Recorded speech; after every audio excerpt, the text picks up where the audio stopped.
ಕೂಡ ಬರೆದಿದ್ದಾರೆ. ನಾವೀಗ ಮಂಗಳೂರಿನ ನಾರಾಯಣಗುರು ವೃತ್ತದಲ್ಲಿದ್ದೇವೆ. ನೀವು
ಮಂಗಳೂರಿನ ಇತಿಹಾಸದಲ್ಲಿ ಪ್ರಪ್ರಥಮ ಬಾರಿಗೆ ಈ ಪ್ರಪಂಚ ಕಂಡಂಥ ಅಗ್ರಮಾನ್ಯ ನಾಯಕ ಈ ದೇಶದ ಪ್ರಧಾನಮಂತ್ರಿ ನರೇಂದ್ರ ಮೋದಿಜಿಯವರು ರೋಡ್ ಶೋ ಮುಖಾಂತರ ಭಾಳ ಯಶಸ್ವಿಯಾದಂಥ ಕಾರ್ಯಕ್ರಮವನ್ನು ಮಾಡ್ತಾ ಇದ್ದಾರೆ.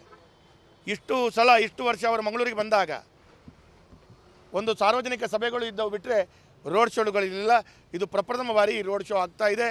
ಇದು ರೋಡ್ ಶೋಗೆ ನರೇಂದ್ರ ಮೋದಿಜಿಯವರನ್ನು ಭಾಳ ಹತ್ತಿರದಿಂದ ಕಾಣಲಿಕ್ಕೆ ಅವಕಾಶಗಳು ಸಾರ್ವಜನಿಕ ವಲಯದಲ್ಲಿ ಕಾರ್ಯಕರ್ತ ಬಂಧುಗಳಿಗೆ ಈ ಕರಾವಳಿಯ ಭಾಗದ ಜನರಿಗೆ ಅವಕಾಶಗಳು ಲಭಿಸ್ತಾ ಇದೆ ಅಂತೇಳುವಂಥ ಸಂತೋಷ ಎಲ್ಲರೂ ವ್ಯಕ್ತಪಡಿಸ್ತಾ ಇದ್ದಾರೆ. ಇದು ಸರಿಸುಮಾರು 5:30 ಗಂಟೆಯಿಂದ 6 ಗಂಟೆ ಒಳಗಡೆ ಪ್ರಧಾನಮಂತ್ರಿಗಳು ಮಂಗಳೂರು ಬರ್ತಾರೆ ಅಂತೇಳುವಂಥ ಮಾಹಿತಿ ಇದೆ. ನಾರಾಯಣ ಗುರುಗಳ ಈ ಒಂದು ಪ್ರತಿಮೆಗೆ ಹಾರಾರ್ಪಣೆ ಮಾಡೋ ಮುಖಾಂತರ ಇವತ್ತಿನ ತನಕ ಯಾವುದೇ ಒಂದು ಪ್ರಧಾನಮಂತ್ರಿಗಳಿರ್ಬೋದು, ಯಾವುದೇ ಮುಖ್ಯಮಂತ್ರಿಗಳು ಈ ರೀತಿಯ ನಾರಾಯಣ ಗುರುಗಳ ಪ್ರತಿಮೆಗೆ ಹಾರಾರ್ಪಣೆ ಮಾಡದೇ ಇದ್ದದ್ದನ್ನು ಅದು ನಮ್ಮ ದೇಶದ ಪ್ರಧಾನಮಂತ್ರಿಗಳು ಭಾರತೀಯ ಜನತಾ ಪಾರ್ಟಿಯ ನಾಯಕರು ಮಾಡ್ತಾ ಇದ್ದಾರೆ ಅಂತ ಹೇಳಿದರೆ ನಮಗೆಲ್ಲರಿಗೂ ಭಾಳ ಖುಷಿ ಕೊಡ್ತಾ ಇದೆ.